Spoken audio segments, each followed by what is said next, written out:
जय हिंद एवरीवन। सफलता की घड़ियों का इंतजार कभी कभी बड़ी मुश्किल से बीतता है और अब जैग एंट्री के 33rd बैच का नोटिफिकेशन रिलीज हो चुका है। तो अब देर किस बात की, जितने भी बच्चे जैग एंट्री का वेट कर रहे थे, तन मन धन से जैग एंट्री में अपनी सफलता का परचम लहराने के लिए लग जाइए। मेजर कल्चर क्लासेस आपके साथ हमेशा की तरह खड़ा है।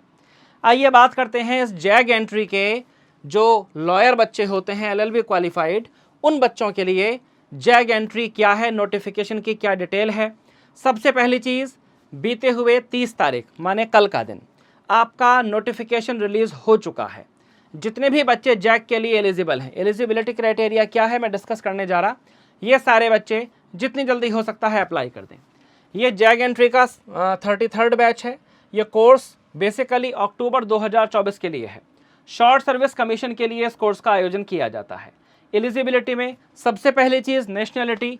ओब्वियसली अंडरस्टूड है कि you are suppose to be an Indian citizen. आपको एक भारतीय नागरिक होना चाहिए, इसमें कहीं कन्फ्यूज़न होता ही नहीं है। तो सबसे पहले मैं एज की बात करता हूं, क्योंकि एज को लेकर ही थोड़े कन्फ्यूजन क्रिएट हो सकते हैं। तो जो जैग एंट्री का latest notification has been released, in this notification क्या है, 21 साल से 27 साल बच्चे की एज होनी चाहिए 1 जुलाई 2024 को। Next year on 1 July you are suppose to be more than 21 and less than 27। It means आपकी जो डेट ऑफ बर्थ का ब्रैकेट है वो 2 जुलाई 97 को या उसके बाद से लेकर 1 जुलाई 2003 को या उसके पहले तक होना चाहिए। यह हो गया आपकी एज लिमिट। अब एज लिमिट के बाद आपका एजुकेशनल क्वालिफिकेशन। सबसे पहले तो एक स्पष्ट बात ये समझिए कि क्लैट PG 2023 आपने दिया हो, निश्चित दिया हो, उसका स्कोर यहाँ एलिजिबिलिटी के लिए मस्ट है। एजुकेशनल क्वालिफिकेशन नोटिफिकेशन में अगर हम देखते हैं 55% मार्क्स आपके होने चाहिए LLB में। LLB जो बैचलर ऑफ लॉ के नाम से डिग्री होती है, या तो 5 साल का इंटीग्रेटेड लॉ होता है। उसके अलावा कैट PG 2023 जैसा कि मैं बता रहा था वो आपके पास निश्चित रूप से होना चाहिए।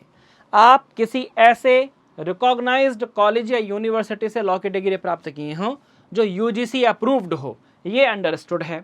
और बार काउंसिल में आप रिकॉग्नाइज्ड होने चाहिए, मतलब LLB करने के बाद बार काउंसिल का रजिस्ट्रेशन होता है, वो बार काउंसिल का रजिस्ट्रेशन आपके पास होना चाहिए। उसके बाद हम लोगों ने नेशनलिटी की बात कर ली, एज की बात कर ली और एजुकेशनल क्वालिफिकेशन की बात कर ली। वैकेंसीज जैग एंट्री है, 8 वैकेंसी इन टोटल है, 4 बच्चों के लिए और 4 बच्चियों के लिए, 4 बॉयज़ के लिए, 4 गर्ल्स के लिए। मैन एंट्री 4 है, वीमेन एंट्री 4 है। ये 8 वैकेंसी आपके पास टोटल हैं। ये टर्म्स एंड कंडीशन है। देखिए, नोटिफिकेशन डिटेल में आपके पास होना चाहिए। यदि आप नोटिफिकेशन डाउनलोड करना चाहते हैं तो जॉइन इंडियन आर्मी की वेबसाइट पर आप जाएंगे और इंडियन आर्मी की वेबसाइट पर जब आप जाएंगे ये होम पेज खुलेगा। तो इस होम पेज के बाद आप जब यहाँ पर आएंगे ऑफिसर एंट्री एप्लीकेशंस फॉर्म, तो आप जैसे ही इसको क्लिक करेंगे वैसे ही आपका नोटिफिकेशन डाउनलोड हो जाएगा। बाकी ये नोटिफिकेशन हमने अपने टेलीग्राम चैनल पर ऑलरेडी अपलोड कर दिया है। यदि आप इस नोटिफिकेशन को टेलीग्राम चैनल से लेना चाहते हैं तो मेजर कल्चर क्लासेस के टेलीग्राम चैनल से आप इसे तत्काल प्राप्त कर सकते हैं। यहाँ पर टर्म्स एंड कंडीशन है सर्विस के विषय में।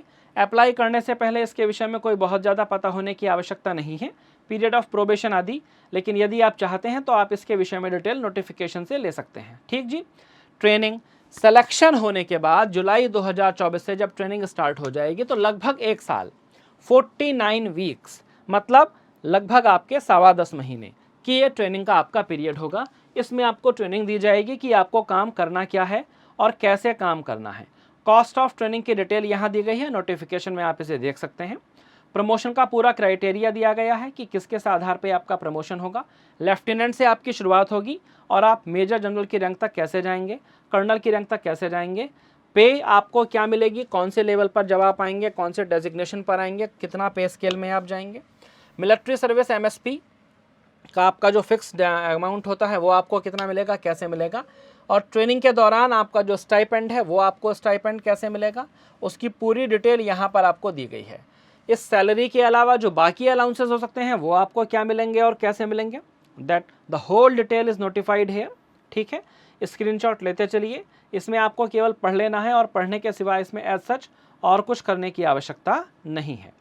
फिर इसके बाद ये चिल्ड्रन एजुकेशन अलाउंसेस, ये तो बहुत आगे की बातें हैं, नोटिफिकेशन में बाकी चीज़ें लिखी हैं। आर्मी ग्रुप इंश्योरेंस फंड हमारे पास, how to apply, most important part है कि कैसे अप्लाई किया जाएगा। देखिए जैग एंट्री है, केवल ऑनलाइन एप्लीकेशन एक्सेप्ट होगी और इसके लिए आपको joinindianarmy.nic.in की वेबसाइट पर आना है, जो मैंने आपको अभी खोल कर दिखाया था कि joinindianarmy.nic.in की वेबसाइट पर आपको आना है। ऑफिसर एंट्री, एप्लीकेशन और लॉगिन। ऑफिसर एंट्री का एक ऑप्शन मिलेगा आपको, एंट्री का और लॉगिन का, वहाँ पर आपको लॉगिन करना है और सबसे पहले आपको रजिस्ट्रेशन करवाना है। यदि अब से पहले आप ऑलरेडी रजिस्टर्ड हैं तो आपको सेकंड टाइम रजिस्ट्रेशन की no need, that registration automatically will fetch your detail on the portal. तो एप्लीकेशन भी बहुत आसान है, कोई बहुत मुश्किल बात नहीं है। बस आपको ख्याल रखना है कि नेक्स्ट मंथ में आपकी एप्लीकेशन क्लोज हो जाएंगी। अब अप्लाई करते समय जो पेपर्स आपको पहले से चाहिए उसका आप थोड़ा अच्छे से ख्याल रखें कि self attested copy of following documents along with originals are to be carried to the selection centre by the candidate. ये तो जब आप पहुंचेंगे सिलेक्शन सेंटर पर एसएसबी के लिए, क्योंकि रिटन एग्जाम इसमें है नहीं, ये सीधे सिलेक्शन का मैटर है। तो जब आप पहुंचेंगे सीधे सिलेक्शन के लिए ये तब इम्पोर्टेंट होगा। एसएसबी के लिए जब आप पहुंचेंगे आपको जो अभी क्लैट पीजी के स्कोर का ख्याल रखिएगा, जैसा कि मैंने आपसे कहा हुआ है।